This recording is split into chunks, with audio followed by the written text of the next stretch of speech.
Shabbat Shalom, nous sommes dans la période de entre Yud Zayin Betamuz et Tisha B'Av. C'est le deuil pour la destruction du temple. Vous savez qu'il y a deux styles de deuil. Le deuil, quand on est endeuillé, Hashem Shalom, sur un proche, c'est un deuil qui fait qu'on pleure la personne. C'est vrai qu'on prie qu'il va ressusciter. C'est vrai qu'on prie pour Triad Ametim, mais c'est pas ça l'objet du deuil. La preuve, après que se passent ces 7 jours de deuil, le mois du deuil, l'année du deuil, on oublie obligatoirement. C'est même mieux que ça. C'est marqué clairement que Akadosh Baruch Hu a inséré dans la nature que la personne oublie son mort. Donc le deuil est une manière de pleurer pour le kavod du défunt et de souffrir ou de marquer sa souffrance de la disparition d'un proche. Et c'est pour ça que c'est fait que pour les proches, on n'est pas endeuillé pour les personnes loin. Celui qui s'endeuille pour une personne loin, ça a l'air d'une moquerie. On est endeuillé que pour les personnes proches. Ça, c'est le deuil pour quelqu'un qui disparaît de ce olam, qui est niftar.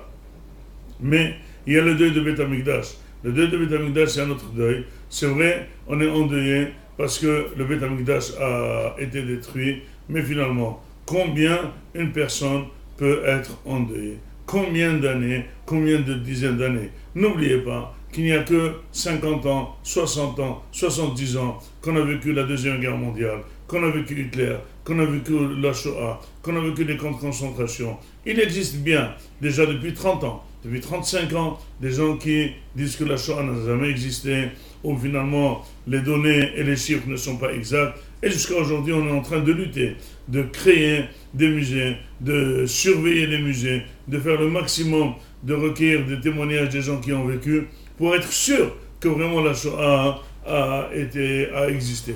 Imaginez-vous, dans 100 ans, dans 200 ans, quand on va enseigner la Shoah, ça va être une histoire très lointaine, qui va presque pas toucher la personne. Comme nous-mêmes, on a étudié c'est quoi l'Inquisition, c'est quoi les Juifs sfarades, c'est quoi les Juifs de Portugal, c'est quoi finalement tout ce qui s'est passé, même pendant le Horban, les Asar Arugé Malchut, c'est des choses qui sont pure histoire. Comment peut-on obliger notre personne à être endeuillée sur la destruction du temple? C'est vrai, c'est quelque chose d'extraordinaire, mais on ne peut pas demander à chaque personne, et avec des milliers d'années, qu'on est en train de s'endeuiller, et une période aussi longue de 3 semaines de deuil, même un mort, il n'est pas endeuillé. C'est vrai que l'endeuillement, il n'est pas très fort, mais arrive un moment, le Shavua Shehalbo, où le deuil est fort, le jour de Tisha B'Av, le deuil est très très fort. Alors que même le Yartziat, sur quelqu'un de Niftar, il n'est pas très fort. Il y a des Ashkenazes qui sont noagim, que le jour de l'Artiat, ne pas aller dans des hatunot, ne pas faire des smahot. Mais là, Allah n'est pas comme ça. Le jour de l'Artiat, il faut amener faire des brachot, il faut faire Kaddish, et c'est tout. Or, nous, le jour de l'Artiat du Beth Amikdash, on est en train de pleurer, on s'assoit par terre, c'est vraiment un deuil. On n'a pas le droit d'étudier la Torah comme pendant les 7 jours, on n'a pas le droit de faire le commerce, on est enfermé entièrement. C'est-à-dire que c'est un deuil très fort. Comment peut-on expliquer cette demande de Hazal, cette inscription de Hazal, qu'il faut faire ce deuil et de le revivre?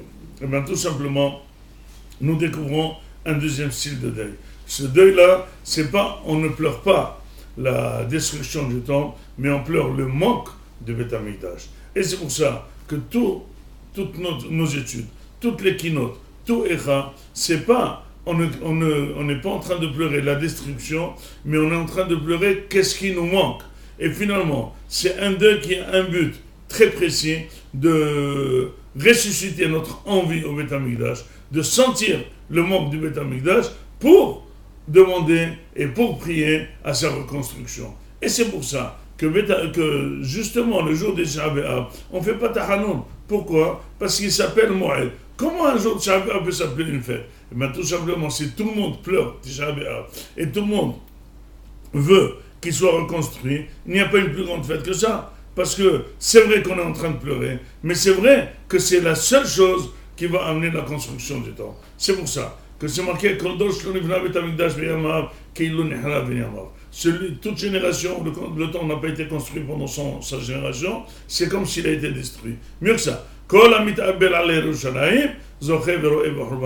celui qui ont dit Yerushalayim, il va avoir, Bezrat Hashem, la construction du temple. Demandez mes farshim.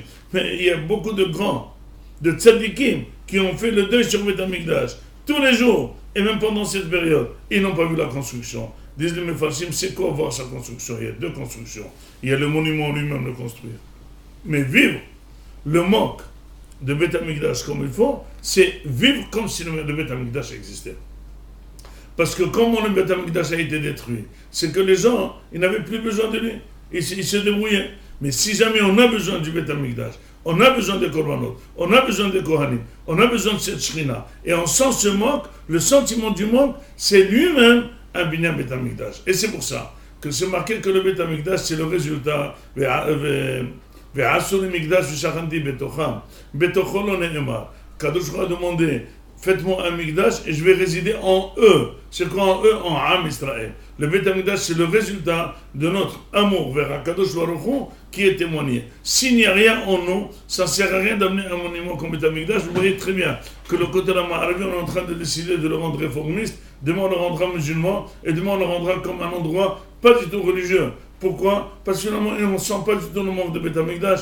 Et aujourd'hui, que tous ces tremblements de terre qu'on est en train de vivre, qui sont autour de cette histoire du temple, mais parce que Am Israël ne crie pas assez comment on va rendre laïque, on va rendre réformiste notre temple, ce qui reste du temple, c'est même pas le temple. Et comment maintenant on va pleurer pour la reconstruction du temple. C'est pour ça que chacun ne doit pas sentir ce deuil comme une punition, c'est une joie de Hazar nous ont accordé une période.